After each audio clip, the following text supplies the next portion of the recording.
This is Canada Reads American Style, featuring two friends who love Canada Reads and Canadian literature.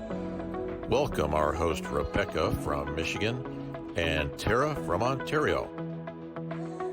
Hi, everyone. It's Rebecca, and Tara and I are so excited to welcome our favorite and most frequent guest, Ali Hassan. And honestly, I'm going to go through this, but everybody already knows all this. But Ali is a stand-up comic and actor who has performed for audiences across Canada and internationally. He's the host of CBC's Laugh Out Loud, a frequent guest host of CBC Radio's Q, host of Canada Reads, stars on the sitcom Run the Burbs, and the host of two podcasts, Doctor versus Comedian, and this podcast is delicious. Welcome, Ali. Thank you so much. Always happy to be here. I didn't realize I was the guest who you have on most frequently. That's Yeah, you're number one. That's both troubling from a perspective of people getting tired of me, but also it's an honor. Thank you so much for having me. I'll tell people also, if you have new listeners who are like, well, how do I see this guy? How do I hear this guy? Some of those shows on CBC Radio are available on NPR, PRX, that kind of thing. Run the Burbs, that sitcom, just might be before the end of the year. We might just hear something about it coming to the U.S. For American viewers. Awesome. So that'll be great. Yeah, we're looking forward to that. Oh, that's fantastic. Okay, Ali, let's jump in with, I'm going to ask my first question and we'll jump right into your memoir. So I have, over the last couple of years, been reading more memoirs. And I have found that my favorite ones are those in which the author is particularly, almost brutally honest at times. Likewise, I find my favorite comedians are also the ones who I find to be particularly honest. Do you think that your career in stand-up helped you write your memoir? Yeah, I really do think so. I mean, I was listening to an interview with Mike Birbiglia, and if your listeners don't know Mike, he's a particularly honest comedian who does these, solo shows, one-man show. One of the best is My Girlfriend's Boyfriend. Recommend everybody sees that. And in that, he was talking in an interview about how when he first met his girlfriend, who then wound up being his wife, when he first met her, he says to her, and he tells the audience, he goes, "I love you." And she goes, "You love me? I mean, I think you're cool." So he's so embarrassed by that. Like, what kind of loser, like right out of the gate says, "I love you." And sometimes just like, I can't believe I'm sharing this with people. That was a super embarrassing moment. But I related to that so much. There's so much that I share on stage that, I do feel bad for my wife and kids who are sort of along for the ride, whether they want to be or not. But I've shared so much. And when you're sharing something with somebody, as you make eye contact with them, a stranger, maybe it makes it easier to do it almost kind of anonymously in a book. Of course, it's not anonymous. My face is on the cover of this book. It's very clear who wrote this. But I think that's part of, as you say too, Tara, I do enjoy that type of comedy. And I still like, Norm Macdonald was still the type of guy you didn't learn a thing about Norm Macdonald, but you were still entertained. But I do love going down an honest path with somebody. And I think those solo shows, those 1 hour and 90-minute shows of somebody just kind of a truth-telling, storytelling exercise, I can't say, that's the inspirational stuff for me. So I wrote it from that perspective too. This is what I like reading. And also this is what I've been enjoying doing on stage for so many years. So yeah, maybe it did come naturally. Yeah. Okay, well, I have to laugh and say that the main part of the intro that I left out is that the reason we have you here today is because you've written this amazing memoir, Is There Bacon in Heaven? So gosh, I apologize for leaving off the main topic for today. I noticed that you left that out. I said she's got to be bringing it in a big creative way. I'm sure she's holding on to that for a reason. Yeah, I wish I had like a drum to do like a drum solo or something to introduce it, but gosh, oh well. Anyway, well, my question for you is a little more serious, I think. But when I was growing up, we had this concept in the United States of the melting pot, and everybody was supposed to meld and have one identity. And you mentioned in the introduction that it took you years to be more comfortable with who you are as a cultural Muslim. And I wondered if you think your children will have to walk the same identity path. Yeah, I think we screwed them over pretty good, unfortunately. My wife and I, we always talk about, even though we're not particularly well versed in anything about religion. At the same time, my wife went to Catholic school, and I went to and she went to Muslim Sunday school, and I went to Muslim Sunday school, and both of us did have what was called, for me, it was called MRE, which is moral and religious education. We had a few years of that in high school, and so we have these basics, and we are shocked at times to see how that doesn't exist with our children. I don't know what it's like in the U.S., in Michigan in particular, but we don't teach. We don't. I'm not a teacher. It is not taught in school anymore, Mhm. religion and that kind of thing. So sometimes the kids don't know something so basic, and we're like, "How do you not know this?" And I guess that's our fault. That's my wife and I who have to take over, either personally or by sending them to some school where they get a little bit of a more formal religious education. But it's it was a nice in between in the school to learn about religion. I whether you practice or not, I don't think it's propaganda. I don't think it's like there's no agenda behind it. I think that religions have had a huge impact on shaping the civilization we live in. So just from a historical and social perspective, I think it should be taught, but it isn't, and we're not teaching them. So it's I, I I worry about how confused they'll be as they get older. But this book was a little bit, or I would say in large part, to address that, to explain to them why I wasn't able to give them more of a religious education, and who raised me and who I am and who's raising them effectively. And, again, I say it in the book. This may not answer all your questions, but it might help explain why you don't have your questions getting answered. So I do worry a little bit for them, but at the same time, I think that they know that we're pretty open to whatever they want to explore, whatever they want to learn about. We're here to help them down that path, and hopefully they at least have that curiosity. Yeah. Well, in Canada, though, I mean, is it okay? So in the United States, everybody's, they'll say like, "Oh, I'm, Italian American," or something like that. So is the identity really there in the same way, or is it not like? Do they leave the Canadian part out? Is their identity more about who they are in their family base? I think you're onto something there.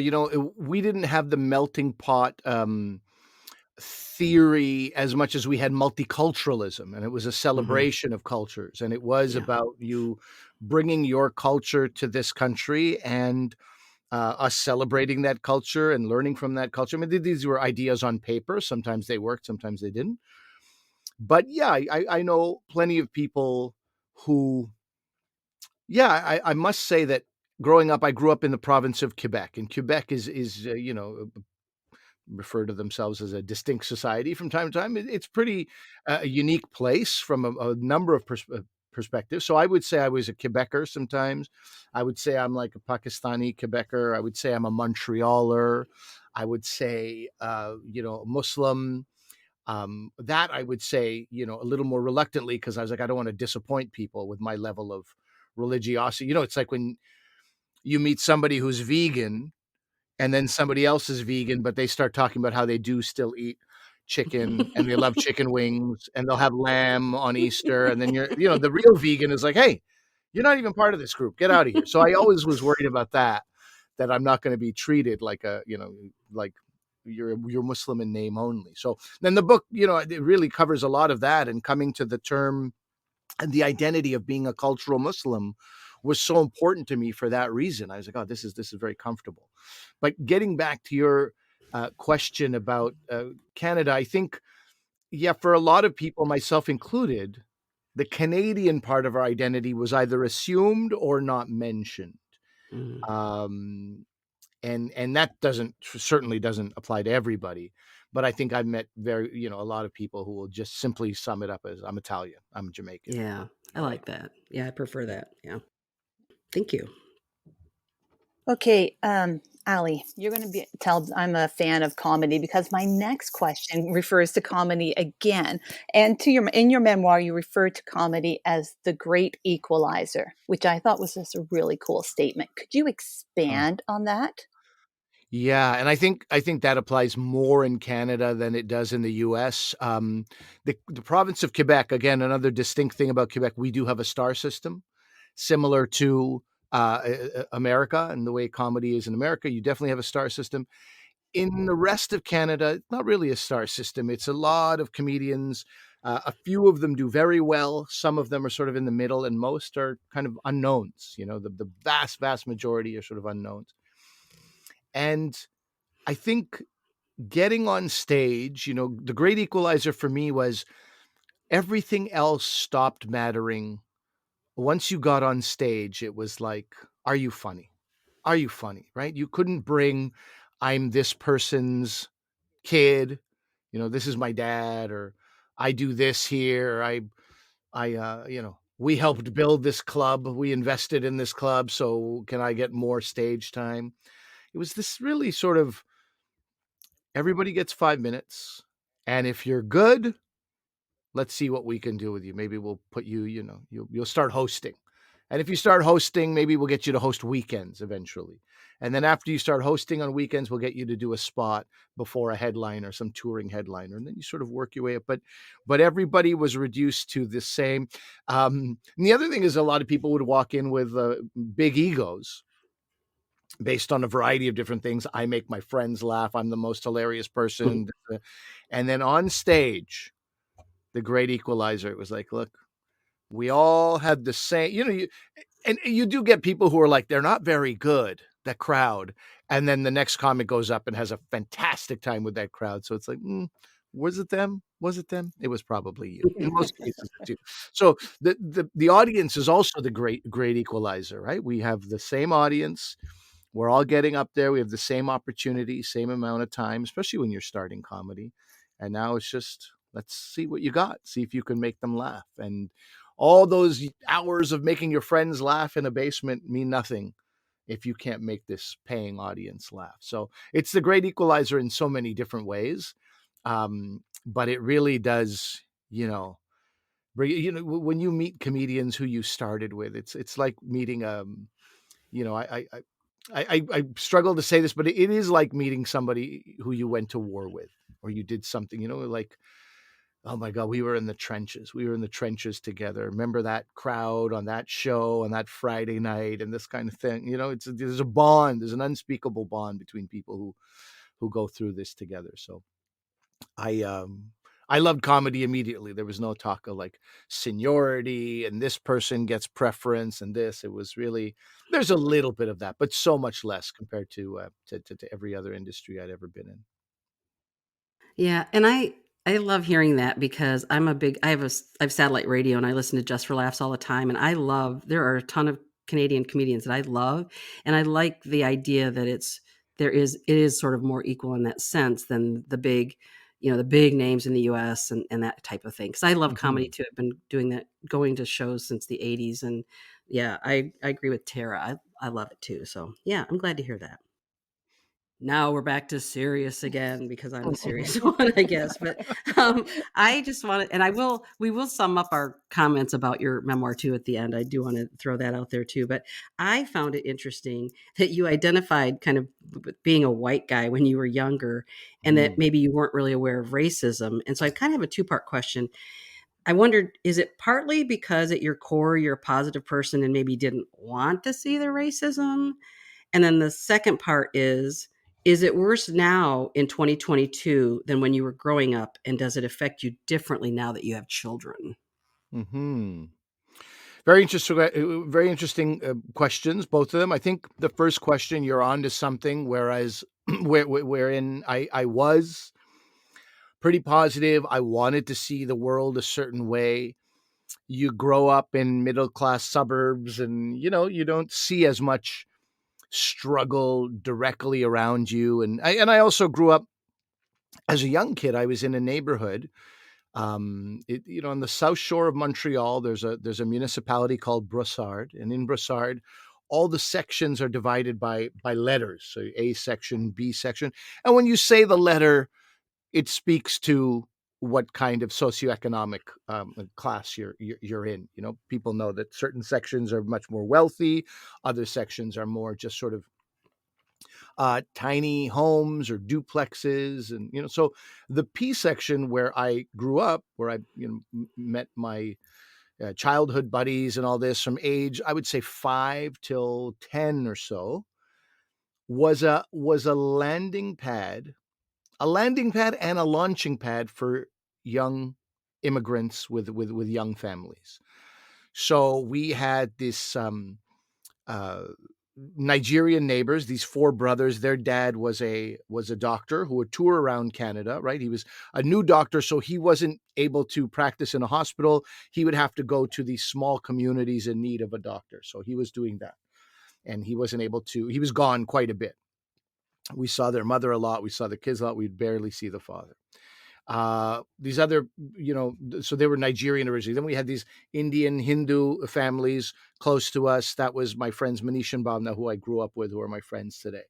We had Vietnamese neighbors. We had this other couple. The mother was from Kentucky. The father was from Pakistan. They had a nice connection with my parents. And so it's like this group of people from varying ethnicities, and we all got along, and religion didn't come up. It only came up in my own mind when I watched people eat bacon that I was supposedly not able to eat. Then I was like, how come? I thought there was only one God. What's happening here? How come that one God tells these people they can and I can't? So I remember religion existing in my mind in that regard, but not really being at the forefront at all. So yeah, I think probably I didn't see racism. I didn't want to believe it. And then once you get to your teens, people are sort of a little more um, comfortable. They're pushing their own boundaries of what they can say and get away with, right? And so then you would hear it more often, and then um, it wouldn't affect me as much until I had some knowledge of what it means when somebody calls me some particular racial slur, and I would see it a fair amount. And your question is it worse now? Yeah. I think I think it's similar, because it feels worse now because people are emboldened when you Hmm. have certain people in power who say things that makes it sound. And I'm not just talking about Donald Trump. I'm talking about leaders in Canada as well, and in Quebec, where I'm from. People say things, and you're like, that's your inside voice. Why are you letting that out? You shouldn't be saying that out loud. So people feel more emboldened to say the racist things they've always been thinking. So I don't think racism was just created in anybody. I think it's always there, and it's like, okay, I always thought that, now I can say it out loud. So we do have that effect a little bit. Hmm. But also, I think I've reached a place, if somebody was racist to me when I was younger, it felt like it fell upon me to change their mind. And sometimes that meant getting in a fight. And sometimes that meant saying something racist back to them to let them know that that's not appropriate. I have a completely different perspective now. I feel like people know what's appropriate and it's not, Hmm. in general. And when they're saying it, they're usually saying something to get a rise out of you. They're saying something because, whatever, their father probably didn't hug them as a young person, and this is how they get attention, whatever the case is. But now my perspective is more like, I don't really care what you think. Why Hmm. would I why would I let the thoughts of a complete stranger affect me in any way? Um, we just had this conversation recently. I was at a hotel in Halifax. I was going to Newfoundland on the far east coast of Canada, and the winds were too bad, so the plane turned around and we landed in Halifax, Nova Scotia. So it's a bunch of people headed to Newfoundland who are now in this airport hotel in Halifax, and we're all sort of gathered around the bar, and got this surprise extra day in our visit, in our work schedule, in our holiday, whatever it was, at a hotel. And this one couple starts telling me like, I've never cared for Indian people. Oh. And I thought her husband might be like, honey, take it easy. And he didn't at all. He was just kind of nodding in agreement. They were asking me where I'm from, and I say, Pakistani. My family comes from India. Oh, that's interesting. Yeah, we've never really cared for Indian people. And this other woman looks at me from beside me and is like, are you going to let them talk to you like that? And I just laughed out loud. I was like, you people, I mean, these are people in their 60s. I'm not going to get them and change their mind. If they think they can say that out loud directly to me, I just had to laugh. I was like, this is hilarious to me. And this other woman, who was a white woman, was horrified and wondering what I was laughing about. But I'm like, this is people for you. I'm not, I would rather write a book and humanize somebody who's Muslim and remind people that we have similarities more than we have differences, remind people that Muslims are not a monolith. I would rather do that on stage, on screen, in a book, rather than interact with somebody who I don't really care about their opinion anyway. It's no different for me from my friends who become those social justice warriors online and try to change people's mind online. And it's like, it's just not going to happen. And you're kind of disrespecting your own time when you get into these, right? There's very different to have like a fruitful, honest conversation at a bar, but with somebody who is so out of touch with things that they can and can't say, or somebody who's deliberately hateful, I couldn't care less anymore. Yeah. Oh, I love that response. Thank you. Yeah. Wow. Yeah, me too. I'm going to veer again, Ali. So Veer all you like. So I grew up listening to radio. So I grew up in Newfoundland. So I grew up listening to Jigs and Reels on Sunday morning. And then when I hit university, I started listening to CBC. And that's my history. Like, I loved radio. I'm now an avid podcast listener, right? Oh, and you yourself are the co-host of two podcasts, the Doctor versus Comedians, and this podcast tastes delicious, right? That's correct. Yeah. And I'm going to do a little aside and thank you for introducing me to Hannah Gadsby, because you guys spoke about her on Doctor versus Comedian. And then I was like, I have to check her out. And she is now one of my favorites. So that's so great. Oh, she's amazing. For the same reason that I mentioned about the honesty in comedy that you have, she also obviously has it. Oh, so much so. And Yeah, in her memoir, which I don't know if you've read yet, but I haven't. I didn't know it was out. That's great. Yeah, it's amazing. So, sorry, that's my little aside. Yeah. But are you surprised, as now a co-host of two podcasts, and you're also involved on radio and have been in the past, are you surprised at the popularity that podcasts have taken? I'm really not. I mean, it goes back to what both of you were suggesting about people liking honest comedy and honest shows. And, when you like honesty and you like storytelling, that's already like, nothing beats radio. Nothing beats the intimacy of that medium when it comes to storytelling. It's so directly in contact with you. And this is the funny thing, because I work for CBC, which is the Canadian Broadcasting Corporation, and there's CBC television and CBC radio. And, people on radio are like, ugh, television, why would you? And people on television are like, oh, radio, how pedestrian. Television is like, because the people in television work very hard to create all these sets and all these designs and camera angles, and they work incredibly hard. And there's a lot of money in it, and it feels like this is radio. That's just some person in front of a mic. But I mean, what's great about television or working in television is can also be a huge distraction, right? When I'm watching somebody on camera, I'm also looking at their outfit. I'm looking at things that I don't even know I'm looking at, the background and things they do with maybe the way they wrinkle their nose or their forehead, and all these things you're picking up hundreds of things that you don't even know about. But radio, What a direct, Yeah. beautiful, intimate connection. I can't speak highly of it enough. I'll just tell you something, Tara, just going back to your, radio upbringing.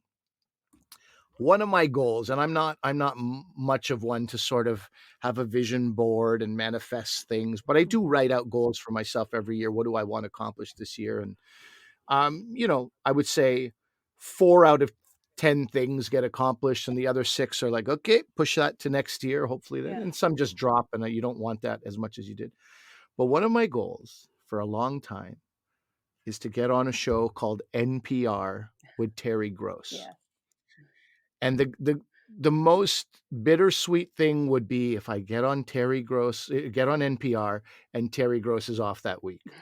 All due respect to David Bianculli, who is fantastic, but it was CBC Radio and it was NPR from VPR. Vermont Public Radio was the one who would carry it, and I live on the South Shore of Montreal, which is just a half an hour, 45 minutes tops from the Vermont and New York border. So we would get public NPR from upstate New York and Vermont.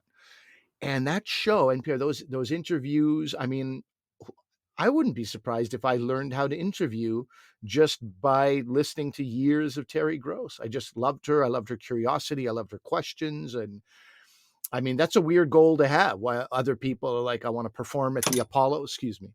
I want to perform at the Apollo, or I want to, be on Fallon.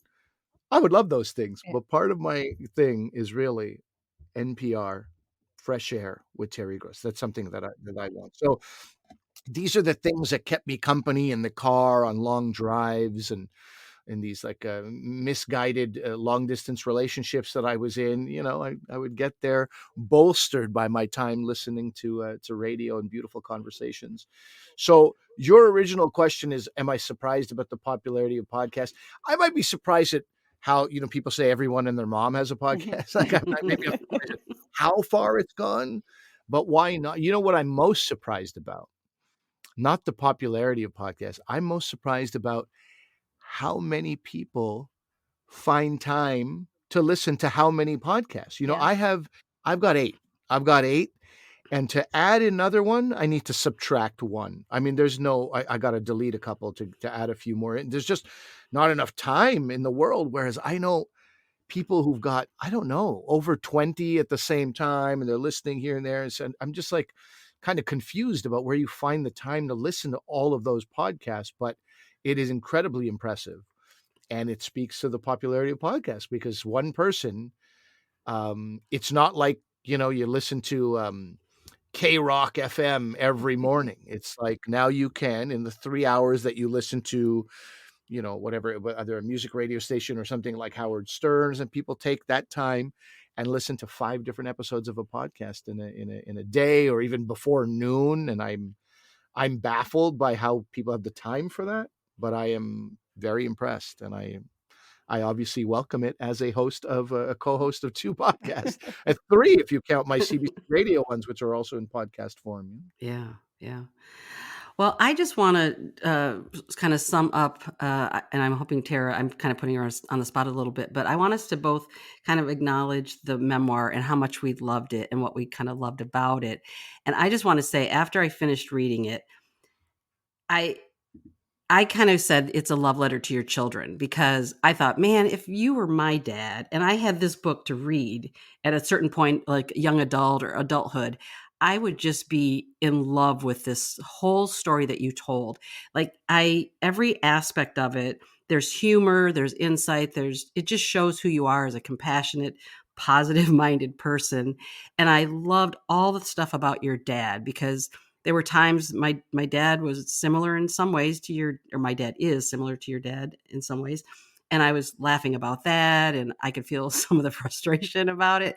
But I think you just did a super, super job. And thank you for sharing your story. And yeah, I can't recommend it highly enough. And I don't know, I think we should start some kind of a movement to get Terry Gross to interview you. I think that we need to push for that. I would love that.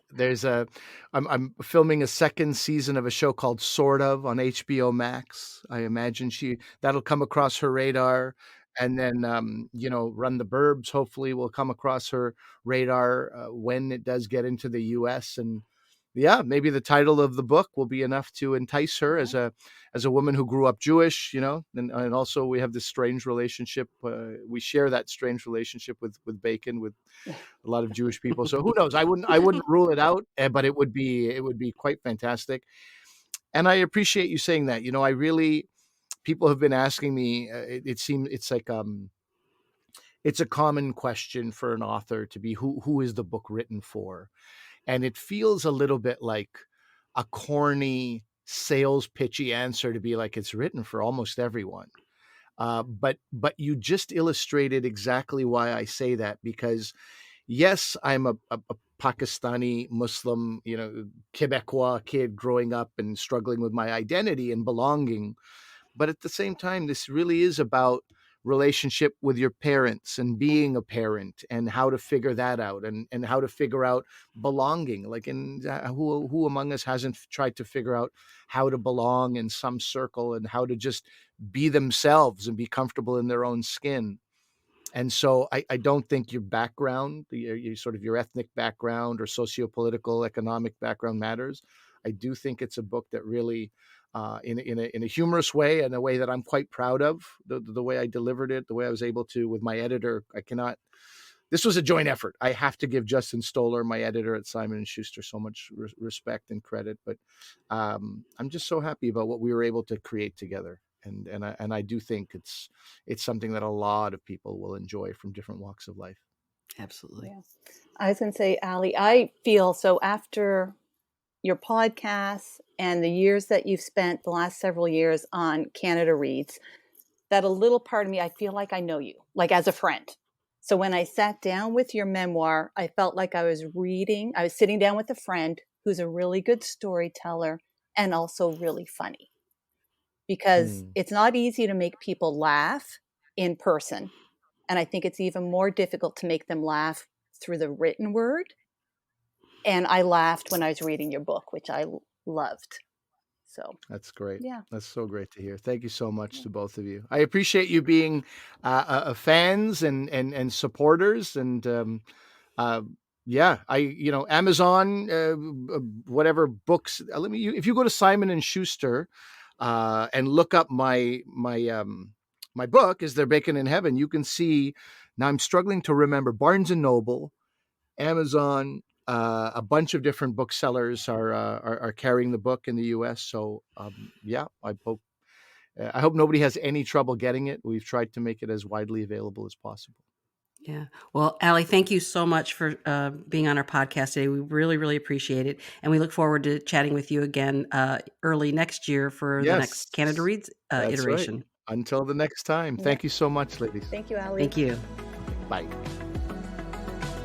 Thank you for joining us on our bookish journey. If you enjoyed this episode, please consider subscribing, rating, and reviewing Canada Reads American Style wherever you listen. You can connect with the podcast and Rebecca on Instagram at Canada Reads American Style, and with Tara at On a Branch Reads. Until next time, keep reading.